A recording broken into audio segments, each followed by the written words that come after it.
In this video, I'm going to show you the proper way that real pilots use to plan when to start a descent. I saw some videos on YouTube in the last week using this method to plan a descent. They use flight level, the first two digits, so in this case flight level 400 would be 40, 40 times 3 is 120 nautical miles. Then they take 1 nautical mile per 10 knots of headwind or tailwind, so if you have a 20 knot tailwind, add 2 nautical miles plus or minus some other BS, gives you the nautical miles to start your descent. So this case would be 122. In real life, we do not do it that way. This takes too long to figure out, and also a 20 knot tailwind, that's not a consistent wind. At altitude, you could have a 150 knot tailwind. At the surface, you might have 20. So it's too hard to figure that out precisely. The other flaw with this, they say use idle power, and as I wrote, no thank you, jets are meant to go fast. Rarely do we use idle power unless we just started or we're stopping, and idle power descents are bad for piston engine airplanes. Piston engine airplanes are susceptible to shock cooling, which can crack cylinders. Here's the way I do it in the real world. I pick a rated descent. I figure out how much altitude I need to lose. In this case, we're going into Indianapolis. Elevation's about 800 feet. We're going to just say we need to lose 6,000 feet. And I want to descend at 1,000 feet a minute. Well, it's 6 minutes out, vertical speed 1,000, and it works. It doesn't have to be exact. As long as you get down prior to the point, you're okay. We could have taken off the airport elevation, but it's easy to work in round numbers. We can always increase our rate of descent a little bit. If you're going into an airport that has a high elevation like Aspen that's nearly 8,000 feet, you would need to subtract that off. That would make a big difference.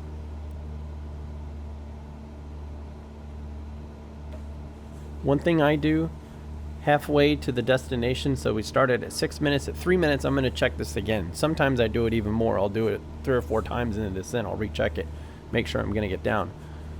So when we're 3 minutes out, we can recheck, do the same method, and see if we're going to get down. You just take 3 minutes times your vertical speed. Is that less than or equal to the altitude you need to lose?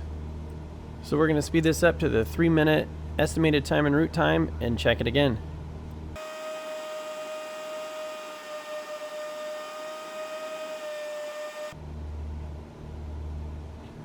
So here comes 3 minutes. If we take 700 feet off of what we have to lose, that's about 3,500 feet at the 3 minute mark. So we need to lose 3,500 feet. We got 3 minutes, 1,000 feet a minute is only 3,000. We need to add another couple hundred feet to that to make up the difference for the extra 500. But I'm going to wait till the 2 minute mark and we'll check it again.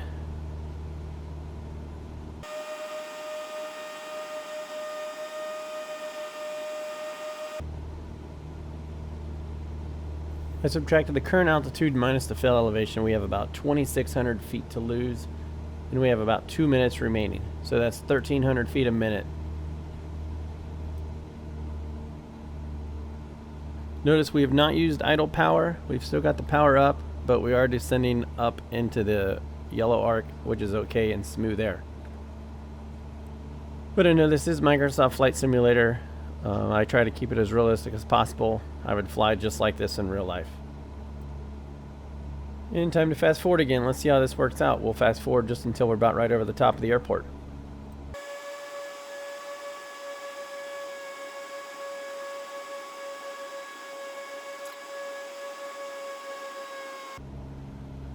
And there we come, almost at the airport elevation, over the top of the airport. Worked like a charm. We made a couple corrections. We're going to do it again here in a minute in a jet and see how that works out. But this is definitely a lot easier than doing all those calculations in your head that I showed at the beginning of the video. That's just not a realistic way to do a descent. For this example, we're at 40,000 feet. If I wanted to descend at 1,000 feet per minute, we'd have to start a descent 40 minutes out. We want to descend at 2,000 feet per minute, be 20 minutes out. 4,000 feet a minute, 10 minutes out. We'll end up doing this basic calculation, some basic math a few times during the descent. Two things will vary greatly at altitude versus at low altitudes. For one, the winds aloft are going to change, and two, your true airspeed is going to decrease dramatically. It's possible in a descent from altitude right up against the red line, you could be doing 465 to 500 knots true airspeed. By the time you get down to 15,000 feet, you might only be doing 350 knots true airspeed. So you're going to have a dramatic drop in true airspeed. So you're going to gain a little bit of time as you go. It's going to give you more time to be able to descend. For this example, I'm going to start a descent at approximately 8 minutes out. If we have 40,000 feet to lose, we have 8 minutes to lose it. 8 times 5 is 40. We're going to descend at 5,000 feet per minute.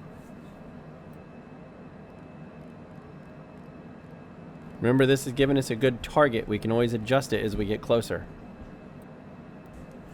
I've started to move the altitude selector some. Now I'm increasing the rate of descent. What I'll do in Flight Simulator is dial it down about 5,000 to 10,000 feet because it does take a while. Start the rate of descent, then dial it in the rest of the way to the altitude I want while the vertical speed is increasing to the desired selection. About every 2 to 3 minutes we'll recheck our math, and I'll show you how to do that. It's very easy. I did reduce the power some. I also put the speed brakes up, as you can see, and it slowed the airplane down a lot. I will speed the airplane back up here in just a second. And normally descend real close to the red line. And you can see the airplane swaying back and forth, banking left and right. That's not turbulence. That's just the last update was horrible, and it does eventually smooth out at lower altitudes. And that won't affect what we're doing. It's just kind of annoying.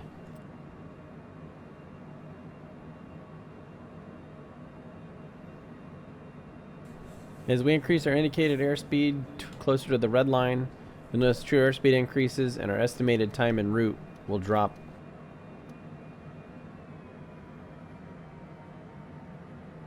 Have 7 minutes estimated time en route. We're dropping about 4,500 feet a minute. We have 35,000 feet to go. All you do here is take your time times your vertical speed. So 7 times 4,500 is 31,500 feet. So you can see we got 34,000 feet to go currently. That's not enough. We need to increase our rate of descent. You can see here we're descending a lot faster. Our indicated airspeed is almost at the red line, and our true airspeed is 453 knots. Watch where it's at 15,000 feet. It'll be greatly reduced.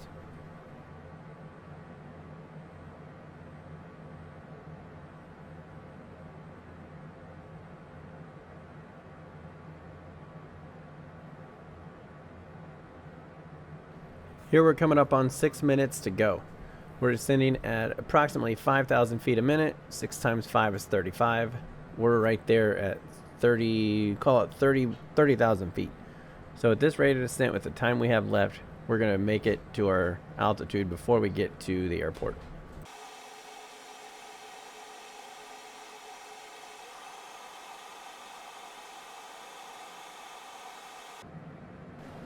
We're now 5 minutes out, descending at 5,000 feet a minute.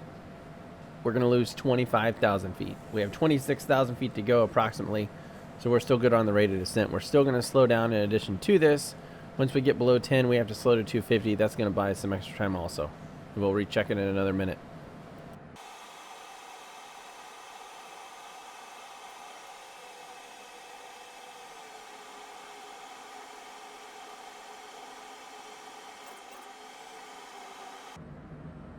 Now with 4 minutes to go, still descending 5,000 feet per minute. That's 20,000 feet that we're going to lose.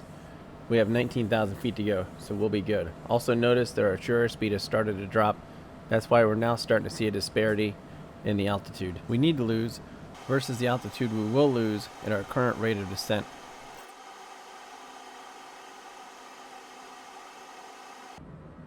After we started the descent at altitude, our true airspeed was 453.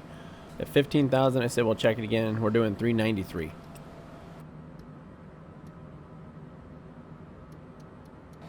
So come up on 14,000 feet, we have to get slowed down to 250 knots below 10,000.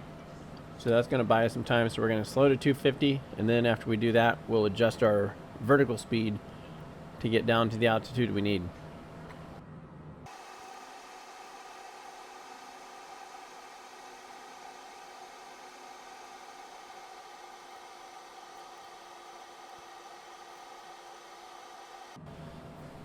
As we pass through 10,000 feet, we have approximately 3 minutes until we reach our destination. There's 10,000. We're still doing 4,000 feet a minute. That is about 12,000 feet. So we're going to meet our altitude easily, and we're still going to slow down some because our true airspeed is going to drop still.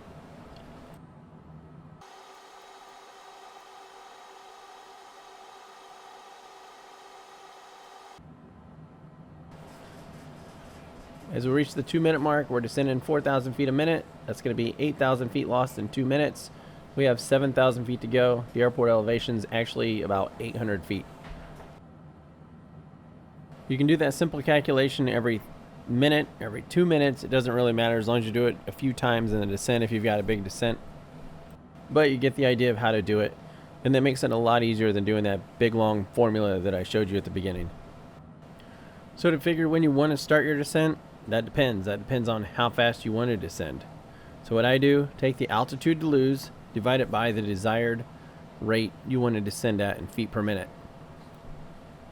So if I'm at 30,000 feet and I want to descend at 2,000 feet per minute, I'm going to start my descent 15 minutes out. And then every few minutes we're going to do the math that we did on the descent in this video and check to make sure that we're going to get down in time. When you do that, you just take your estimated time en route, multiply that by your vertical speed, and make sure that's more than the altitude you have to lose. If it's close, you can leave it alone. Remember, you're going to lose true airspeed, so that will help some. You also might have the opposite effect, have a headwind, and you might lose headwind and your time will actually decrease some. But it will work out if you make adjustments every 2 minutes. And it doesn't have to be every 2 minutes. It could be every 3 minutes, 4 minutes. It doesn't matter. You've got to make adjustments as you go. In my opinion, this is a much easier method. This is what I've been using for the last 15 years. It works well. In reality, ATC will get you down. Normally, you don't have to do it by yourself. But it is good to know in the back of your head, if they don't descend you, you need to ask. And that's it. That's what I use in the real world. I think this is the easiest method, and it's a lot easier than the formula I showed you in the beginning. If you like these videos, please sure to like and subscribe.